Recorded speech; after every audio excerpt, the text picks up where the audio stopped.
কালো গেঞ্জি গায়ে পুলিশের সামনে বুক টান করে দাঁড়ায় আবু সাইদ। হ্যাঁ, পুলিশ তাকে রক্ষা করার বদলে গুলি করেন। গুলির ঠাসঠুস শব্দে একটা গুলি লাগে তার কোমরে গিয়ে, একটু ভাঁজ হয়ে যায় শরীর। হ্যাঁ, আবু সাইদ তখনও বুঝতে পারেনি।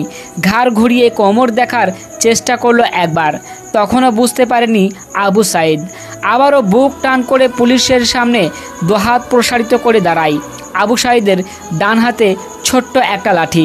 বিশ্ববিদ্যালয়ের প্রথম গেটের পাশে বেশ কয়েকজন পুলিশ, হাতে রাইফেলে তাজা গুলি। হঠাৎ আবারও গুলির শব্দ, তবে পরের গুলিটা কোথায় লাগলো বোঝা গেল না। তবে আবু সাইদ এবার টলতে পড়ব ভাব। কিন্তু আবু সাইদ তখনও সোজা হয়ে দাঁড়ানোর চেষ্টা করছে। গুলি খাওয়ার আগে ফেসবুকে তার শেষ পোস্ট ছিল, যতদিন বেঁচে আছেন মেরুদণ্ড সোজা করে বাঁচুন।